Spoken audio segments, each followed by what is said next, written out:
Отвечая на первый вопрос журналиста, касающийся работы главы государства за 1,5 года, Аслан Бжани отметил, что за время его нахождения у власти удалось усилить работу правоохранительных органов. По словам президента, нынешние цифры говорят об улучшении работы в этой сфере. Тяжких и особо тяжких преступлений стало меньше, их раскрываемость увеличилась. Аслан Бжани также отметил, что заведены ряд уголовных дел по расхищению государственного имущества.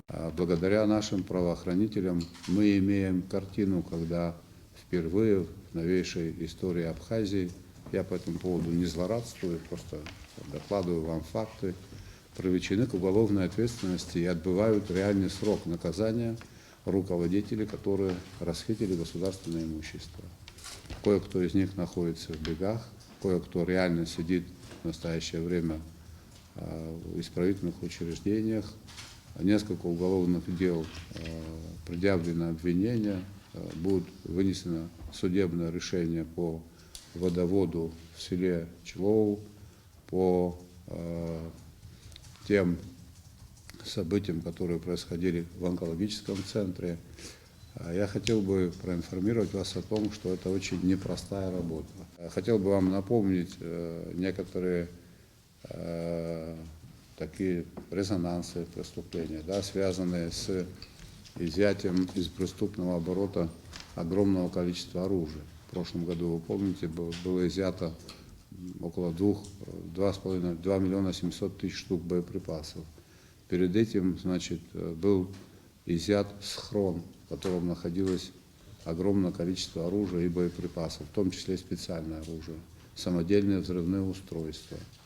Говоря о такой мере, как домашний арест, глава государства сказал, что нужно ее оставить только в отношении беременных, так как люди, склонные к преступлениям, пользуются этой возможностью и снова нарушают закон. У нас огромное количество людей, которые имеют какой-то непонятный условный срок. Мы хотим уйти от такого решения, как применение меры пресечения и домашний арест. Вообще приостановить действие этой статьи, сделать так, чтобы эта статья работала только в отношении беременных женщин, потому что этим пользуются все. Что касается дела об избиении российского туриста в Гагре, то, как отметил Бжани, виноватые несут за это ответственность. Сотрудники милиции, которые, возможно, причастны к этим фактам, в настоящее время отстранены от занимаемых должностей. Было проведено служебное расследование силами Управления собственной безопасности МВД. Материалы были переданы недавно относительно в Генеральную прокуратуру. Генеральная прокуратура по изучению этих материалов примет процессуальные меры. Отвечая на вопрос, касающийся инвесторов и восстановления перепадных ГЭС на территории республики, Аслан Бжани отметил, что на сегодняшний день в мире нет государств, которые бы не привлекали инвестиции. Поэтому нужно создать условия для инвестора так, чтобы они работали в рамках закона. В качестве примера глава государства привел объект, построенный российским инвестором в селе Тамыш, который сегодня успешно функционирует. Многим удалось трудоустроиться. Средняя заработная плата там, как отметил президент, составляет порядка 37 тысяч рублей. В Восточной Абхазии можно на таких же условиях, я говорю о том, что я вот знаю детально, примерно такая же картина везде. Можно поставить 5 объектов, и там найдутся люди наши, которые будут работать. Иначе мы не сможем решить вопросы, связанные с экономическим обеспечением нашего суверенитета. Вот когда говорят о том, что иностранный инвестор может подорвать суверенитет Абхазии, это мне вообще непонятно.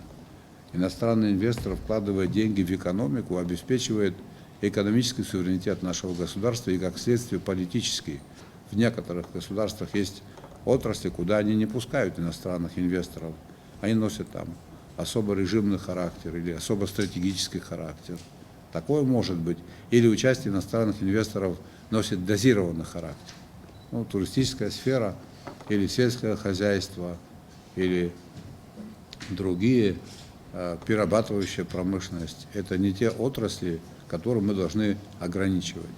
На встрече была затронута еще одна животрепещущая тема – энергетика. Аслан Бжани отметил неуплату за потребленную электроэнергию одной из основных проблем в области энергоотрасли страны. За последние 24 года потребители задолжали 1 миллиард 800 миллионов рублей при тарифе 40 копеек за потребленный киловатт. Проблемы, возможно, придется решать очень долго. Как подчеркнул президент, в первую очередь необходимо решать вопросы, связанные с установлением в стране экономически обоснованного тарифа на электричество, который будет введен в Абхазии поэтапно в течение 5 лет. У каждого потребителя будут современные приборы учета, и в этом направлении будет проводиться работа. Для решения проблем энергетики необходимо вложить большое количество денег. Например, на восстановление 3 перепадных ГЭС в Галском районе понадобится около 10 миллиардов рублей. Президент подчеркнул, что по договоренности с Россией на развитие абхазской энергетики на первом этапе будет выделено около 5 миллиардов рублей. Это даст возможность в безаварийном режиме работать. Сейчас мы занимаемся тем, что латаем дыры. Вы знаете о том, что вот линия Чегвара, сейчас там идет ремонт, немножко затянули по времени. Следующим глава государства ответил на вопрос, касающийся восстановления Сухумского аэропорта. На подготовку проекта было изыскано около 120 миллионов рублей. Проектно-сметная документация с госэкспертизой будет готова к осени будущего года. Далее журналисты коснулись вопроса получения российского гражданства. Глава государства отметил, что Абхазия и Россия подпишут соглашение об урегулировании вопросов двойного гражданства, что позволит упростить получение российского гражданства жителям Абхазии. Глава государства отметил, что в конце августа подписал и направил российской стороне распоряжение о подписании соглашения между Абхазией и Россией. В этом году достигнута договоренность о подписании международного договора, который будет определять основания для упрощенного порядка приобретения гражданами Республики Абхазия российского гражданства, а также правовой статус лиц, имеющих 2 гражданства. Распоряжение президента Республики Абхазия о подписании соглашения между Республикой Абхазия и Российской Федерацией об урегулировании вопросов двойного гражданства подписано мной 25 августа 2021 года и направлено российской стороне. Мы потеряли, не потеряли, нам потребовался год для решения, для подготовки решения этого вопроса. Соглашение и российской стороной, и абхазской стороной подготовлено. У нас к соглашению нет, оно, скажем так, согласовано сторонами. Вот я дал доверенность, и в ближайшее время оно будет подписано. Значит, есть понимание с российской стороной, что граждане Республики Абхазия, что это означает, да, имеют право получить гражданство Российской Федерации в упрощенном порядке. Значит, сам порядок подачи заявления о приеме в российское гражданство, перечень представляемых документов, порядок рассмотрения заявлений будут определяться указом президента Российской Федерации после того, как будет подписано соглашение. Мы можем сказать, что свою часть работы мы выполнили, этот механизм будет задействован.